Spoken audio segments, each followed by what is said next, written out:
líder do PCC.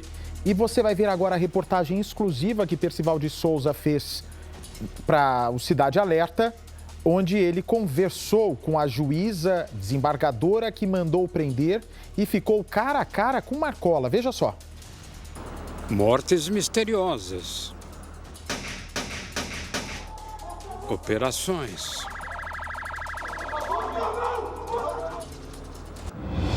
Prisões. A guerra interna ameaça o poder da maior facção do país. A justiça vai agindo. Crime organizado. No caso de São Paulo, principalmente o primeiro comando da capital, PCC.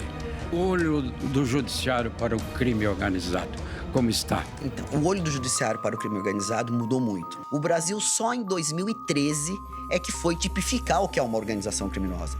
Até então, você lembra, a gente trabalhava com organização, com formação de quadrilha ou bando. A pena de 1 ano. Então o indivíduo entrava no banco, explodia o banco e aquilo não era uma organização criminosa. Era o 288, que chamava formação de quadrilha ou bando. Hoje o 288 é a associação criminosa, que não é a associação criminosa do tráfico de entorpecente, que tem um tipo penal só para isso. E nós temos uma lei que define o que é uma organização criminosa. Isso mudou muito, porque a pena é de 3 a 8 anos, mais a pena da atividade fim. Então, se é uma organização criminosa, como é a facção criminosa, PCC, que pratica tráfico de entorpecente, ela responde por organização criminosa, mais o crime de tráfico de entorpecente, que tem uma pena de 5 a 15 anos. Então, o Tribunal de Justiça, na verdade, nós temos 2 varas de crime organizado e temos um juiz auxiliar que ajuda esses 2 juízes, tem imposto, né, e não economizado nesse olhar mais específico que tem que ser no combate a esse tipo de criminalidade que tomou o Estado inteiro, eu ouso dizer, o Brasil e toda a América Latina. Mas e o chefe, diante de tudo isso?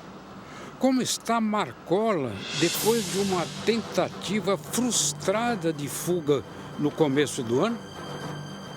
Ele nega peremptoriamente tudo isso que nós estamos falando. Aliás, ele nega, inclusive, que ele é o chefe da facção criminosa. E ele vive em contradição, porque quando a gente vai falar do estatuto da facção, ele explica como que o estatuto nasceu, dentro do presídio de Tremembé, que ele estava lá, Geleião, Chocolate, aquela turma, aqueles Está muito por dentro, aqueles doutor. 9, 11 indivíduos que são os fundadores do PCC.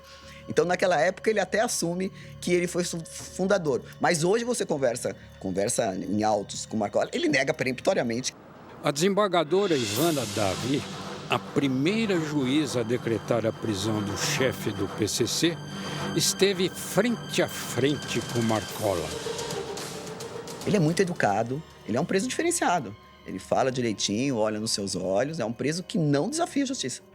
Ele é um preso, ele tem bom comportamento carcerário. Tem 300 anos de pena para cumprir, mas com bom comportamento. E ele nega peremptoriamente esse título que ele tem de chefe da facção criminosa.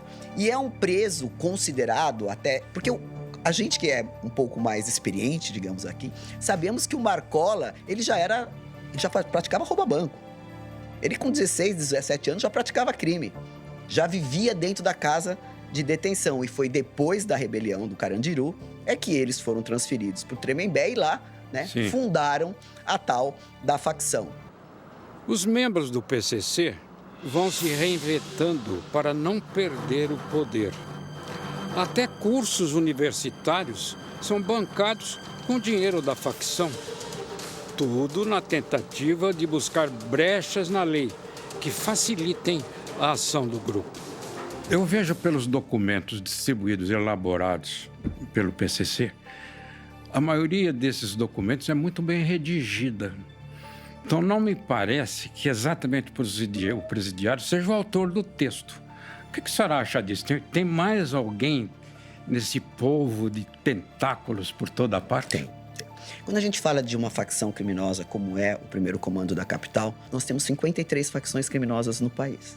53 facções cadastradas no país inteiro. Claro que a maior... o PCC. A maior é o PCC e o Comando Vermelho, e algumas são aliadas a essas facções, porque senão elas morrem no estado dela. Ele, né, é muito culto. Eles leem o dia inteiro, principalmente quem está em presídio federal de segurança máxima, onde ele tem um banho de sol por dia sozinho, então tem leitura. Mas não é por outro motivo que na estrutura você percebe que existem lá nichos, né? Existem levels, existem pisos. E dentro dessa estrutura, existe aqueles que a facção banca para, por exemplo, fazer uma faculdade e trabalhar para o PCC. Provavelmente dentro dessas deve ter alguém que fez história, letras e que escreve muito bem. Que colabora, Que ajuda. colabora, ganha para isso. Então eu tenho um menino de 18 anos que entra preso em flagrante, por exemplo, por um crime de roubo ou por um crime de tráfico de drogas. Quando ele entra no sistema prisional, ele vai ser cooptado pela facção criminosa. Ele é jovem, né? Ele sabe falar, ele é mais audacioso.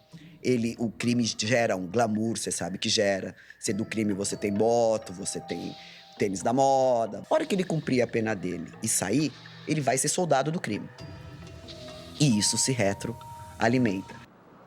Marcola foi condenado a mais de 300 anos de cadeia. Entre as sentenças estão as acusações no envolvimento direto na execução de um juiz de direito, roubo a banco, entre outros crimes. E ele é tido, né, inclusive nas denúncias do Ministério Público, nos processos que a gente pega, ele como chefe da facção criminosa, líder da facção criminosa, e isso quando o juiz vai sentenciar, logicamente que leva em consideração os antecedentes, porque o juiz, na dosimetria da pena, leva em consideração os antecedentes. E aí você vê um indivíduo que é condenado a 300 anos, sem sombra de dúvidas, isso faz diferente na dosimetria da pena dele. Com a morte... Muito bem, parabéns aí ao Percival. Você pode acompanhar a entrevista inteira, o podcast inteiro, nas plataformas do R7.